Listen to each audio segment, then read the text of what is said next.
अगर एक पुरुष होगा मेरी जगह तो आप कहेंगे बड़ा दम है इस आदमी में, और मुझे आप तीखा कह रहे हैं। हाँ, तीखी मिर्ची अच्छी लगती है मुझे।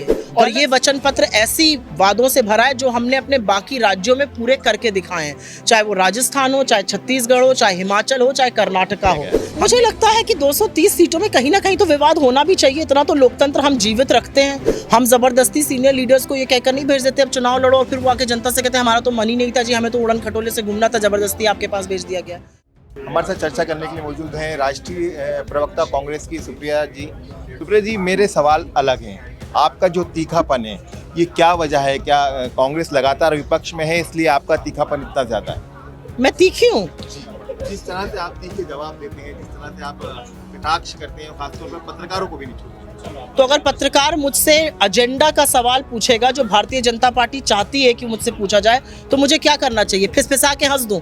अगर एक पुरुष होगा मेरी जगह तो आप कहेंगे बड़ा दम है इस आदमी में, और मुझे आप तीखा कह रहे हैं। हाँ, तीखी मिर्ची अच्छी लगती है मुझे।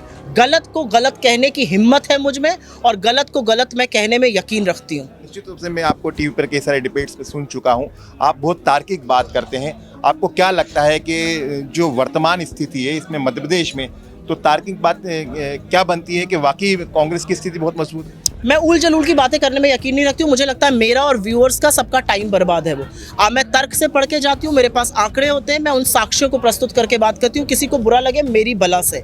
आपने मध्य प्रदेश की बात कही। मध्य प्रदेश में कांग्रेस अपने वचन पत्र के बूते पर आपसे वोट मांग रही है, और ये वचन पत्र ऐसी वादों से भरा है जो हमने अपने बाकी राज्यों में पूरे करके दिखाए हैं, चाहे वो राजस्थान हो, चाहे छत्तीसगढ़ हो, चाहे हिमाचल हो, चाहे कर्नाटका हो। हमने ये वादे वहाँ पर करके दिखाए हैं, चाहे महिलाओं के लिए हो, युवाओं के लिए हो, बिजली के लिए हो, स्वास्थ्य योजनाएं हो, 500 का सिलेंडर हो, और हम ये पूरी तरह से मध्य प्रदेश में भी पूरा करेंगे। मध्य प्रदेश की बात की जाए तो जो टिकटों का वितरण होता है, हर जगह विवाद की स्थिति निर्मित होती है।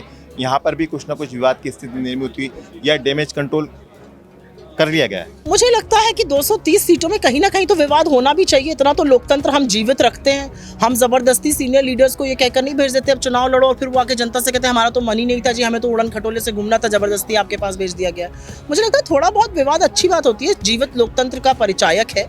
मुझे ऐसा लगता है कि राजनीति महत्वाकांक्षी होती है। मुझे ऐसा लगता है हर सीट पर एक से ज़्यादा आवेदक होते हैं, टिकट एक ही व्यक्ति को मिलता है, तो थोड़ा नाराज़ होना, थोड़ा रुष्ट होना, थोड़ा खींचातान ठीक है, चलती है। लेकिन अंततोगत्वा हम सब एक विचारधारा की लड़ाई लड़ रहे हैं और साथ मिलकर सरकार बनाएंगे। भाजपा ने कई बड़े नेताओं को मैदान में उतारा है, लेकिन ज्योतिरादित्य सिंधिया जो कांग्रेस छोड़कर गए थे, आपकी सरकार को गिरा गए थे, उनको कहीं मौका नहीं दिया। अब ये तो मैं नहीं बता सकती कि उनको मौका क्यों नहीं दिया गया। ये तो मुझे मेरे बस के बाहर की बात है। ये तो भारतीय जनता पार्टी बता पाएगी। लेकिन उनके धोखे का जवाब मध्य प्रदेश की जनता उनको सूद समेत इस बार जरूर लौटाएगी।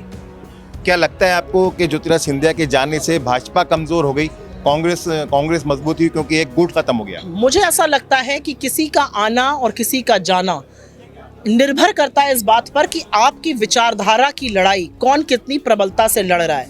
आप हमारे बीच रहिए और हमारी विचारधारा पर बगले झांकने लगिए, उससे बेहतर है आप हमारे साथ ना रहिए। जो एनडीए वाली बात हो रही है या इंडिया वाली जो बात हो रही है, उसमें राष्ट्रीय लेवल पर तो सब पार्टियां एक हैं जो आपके गुट में हैं, लेकिन अभी जो विधानसभा चुनाव हो रहे हैं इसमें कई सारी पार्टियां मैदान में हैं। इससे क्या मध्य प्रदेश में फ़र्क पड़ेगा? आम आदमी पार्टी भी है, सपा भी है, बसपा भी है, इससे क्या फ़र्क पड़ जाने वाला है? यदि दूसरी पार्टियों के उम्मीदवार मैदान में होते हैं तो कांग्रेस का वोट बैंक कहीं प्रभावित होगा? बिल्कुल भी नहीं। मैंने जैसा कि आपसे कहा कि मध्य प्रदेश में हम प्रचंड बहुमत की सरकार बनाएंगे। कुछ सीटें हैं जहां पर हमारा आमना सामना डायरेक्ट है बीजेपी से। इवन लोकसभा में जो करीब 200 सीटें हैं, उनमें से अधिकांश सीटें मध्य प्रदेश में हैं। तो लोगों की राजनीतिक महत्वाकांक्षा को तो हम नहीं खत्म कर सकते। वो चुनाव लड़ना चाहते हैं, लड़े। कुछ लोग थे जो चुनाव लड़ने गोवा भी गए थे, चुनाव लड़ने उत्तराखंड भी गए थे। आपने भाजपा की जीत में मदद करी, जनता ने ये देख लिया है, तो जनता आपका उचित इस बार उपाय करेगी। कर्नाटका में भी कुछ लोग लड़ने गए थे, देख के आइए कहाँ कहाँ डिपॉजिट जमा हुआ, एक भी सीट बची क्या? मेरा अंतिम सवाल आपसे कि कितने सीटों पर आप श्योर हैं कि इतनी सीट आना ही है, क्योंकि ये कहा जा रहा है 150 से 170 के बीच में आएंगे। धन्यवाद। बात कर रहे थे कांग्रेस को 150 से 170 सीटें आएंगी। उन्होंने कहा कि ज्योतिरादित्य सिंधिया के जाने से उनको कोई फर्क नहीं पड़ता है, और भी कई सारी चीज़ों पर उन्होंने चर्चा की। जिस तरह से उनका तल्ख लहजा है उसी अंदाज में उनसे हमसे बात की। कैमरा पर्सन विशाल के साथ अरशद खान, मृदुभाषी, इंदौर।